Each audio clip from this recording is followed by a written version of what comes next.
girl I used to date when I was a sophomore in college. I don't remember that story. Okay, this goes back to 1960. I'm a sophomore in Indiana State University, and I had a standing date every Friday night with a girl named Margaret. Let me tell you, Margaret was hot to trot. And every Friday night, we would go to the drive-in picture show. Do any of you know what a drive-in is? Oh, yeah. You know, where you drive your car up, they have a big screen. Yeah, all right. Now we have Netflix and chill. They used to call the drive-ins the passion pit, if you know what I mean. And now Margaret and I, we went to the drive-in on Friday night, whether we'd seen the movie on the silver screen or not. You see, we never watched the picture on the silver screen because we had our own show going on in the back seat of my father's 1954 Chevrolet Bel Air. Why didn't you just go to like an apartment up there? Like, I don't get why. She lived with her parents. I lived with my parents. You were in college. You didn't have like a dorm room? No, I lived with my parents. Why didn't you just get like a motel? Or just go fuck anywhere else? I mean, you didn't have to. That costs money. Yeah, but so does. I didn't have any money. I was college. Did the drive-in not cost any money? I mean, you could just go to the No, parks. oh, not much. Did they have cars back then? Actually, did you ever go to the submarine races? My dad told me. Oh, wait, we gotta tell this story. So, now Margaret and I, we went to the drive-in even in the winter. And Indiana winters can be very, very severe.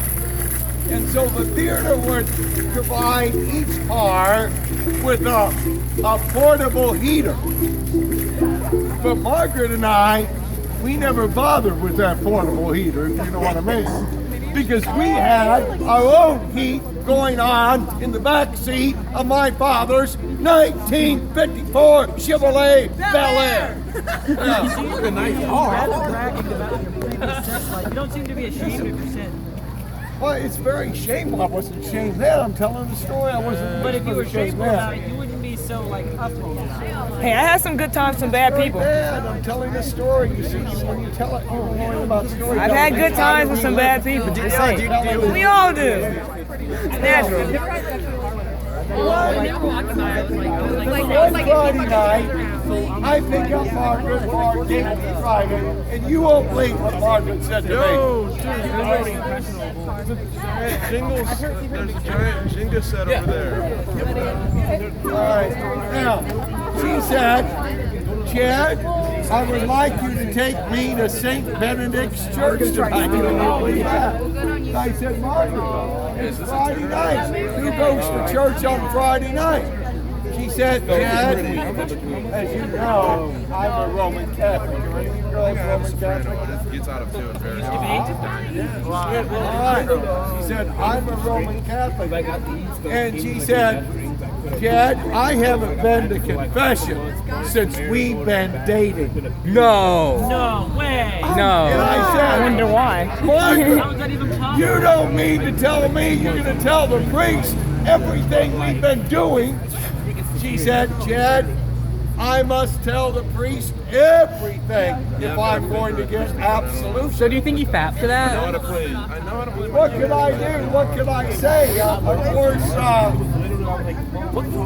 I took her to the church, but while she was inside confessing her That's how sin, I learned you I reached in my glove compartment for my little black address book, in which I had the names and numbers of all the hot girls I knew. You're just gonna leave her at the Because, church. you know, I thought I was going to be out to get a new girlfriend, you know, because, And we finally get I mean, who wants to go to a drive-in and watch some stupid movie? And now, Margaret must have been in there close to an hour. And we went on to the drive-in that night, and let me tell you something. It was hotter than ever. That night in the back seat of my father's 1954 Chevrolet Ballad. Good for you. I'm proud. I love it. I love when he says Leather that. seats. No! Oh no! You have to ask me. Not the leather seats. Somewhat soiled leather seats, if you know what I mean. So you didn't use lube. Dad not know you were scrubbed. Yeah. I felt You don't need lube. Yeah. You know, eventually I dropped Margaret. Fresh meat. I got so tired of it. And both Margaret and I graduated in 1965. As you know, I went on to become a college professor.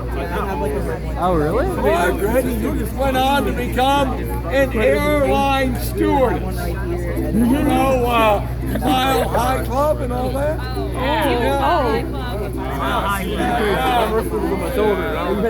You know, Margaret ended up marrying a pilot. But in several years, I heard through the grapevine, Margaret had gotten a divorce. Isn't that against Roman Catholic? A few more years passed. Margaret Technically, was they don't remarried. always annul it, but a divorce could More just time mean passed. legally Another in the Catholic Church, divorce. unless you have like a legitimate reason and you can prove it Well, to a after- almost like a jury. You're a real man. Unless you After do that, about they a are not going to dozen annul years, it I lost religiously. all track of Margaret. I knew somebody whose Eventually, mom couldn't forgot get about divorced. it. I knew someone whose mom couldn't get divorced. No, you didn't. Her name is her husband wasn't like doing anything. He was treating her like crap. So like basically, they never divorced, and she started dating someone else. The rule of thumb is if you're truly in love when you get married, they can't annul it. I was looking for a publication, so I approached the But reference desk. legally, you can get I it. said, reference desk. Because you know separation of church and state. Well, sure, yeah, but I heard you get like excommunicated from the church or something like that if you get a divorce like you're not supposed to. No, they lose too many people. But But and you can, if you, especially in small towns, you could become a pariah if you get divorced. right, I shouldn't have that effect on women. I hope pariah is the right word. And she Like, you said, know, someone that's like, yeah, oh, shit, so good to see you again after all one of these those years. kind of things. And I said, Never underestimate gossiping women in a Catholic church. have we met? Damn! She said, Chad, how could you forget? I'm Margaret.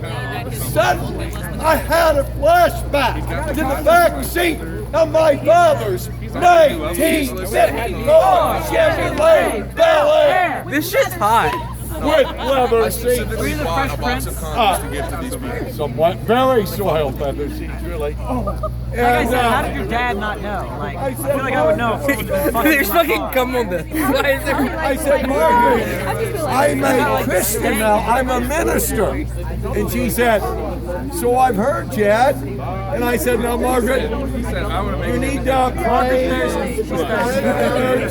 You need to go to the priest and confess your sin, and God will forgive you.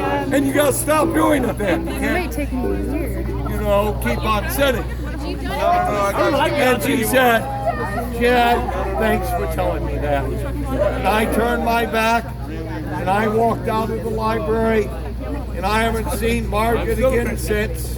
But I've thought about her from time to time, how I ruined that poor girl. She was a nice Catholic girl, and I ruined her. That's why I'm here today. I was already ruined. I was Wait, did you see a whore? He said whoremonger. I would love to have this man as a professor. No, because he tried to have sex with you. safe for girls. There's still hope for you. Even if you've been ruined. Recycled, I guess. So wait, did you get your hymen back? I'm speaking figuratively. I never know if you're speaking safe. You're going to hell, but is that figuratively, metaphorically? Well, the lake of fire is probably a metaphor. Hell is eternal separation from God. Okay, well. Yeah, I know, right? That sounds pretty cool.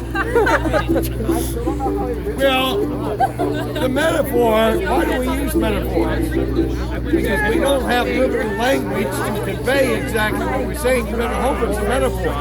Because if a lake of fire is literal, so you're better off. Because if it's a metaphor, it's something worse than a lake of fire. And so either way, it's terrible, terrible. You girls will be going, eee, Wait, how and you boys will be going, ah! how's the weed in hell? What do we eat? Is the weed pretty good in hell? Never mind. Is the weed pretty good? Weed in here. Well, I do have Is there weed in heaven? Nothing to alleviate. Do you have a metaphor for that? Is there weed in heaven? Just me. tomorrow. Yes.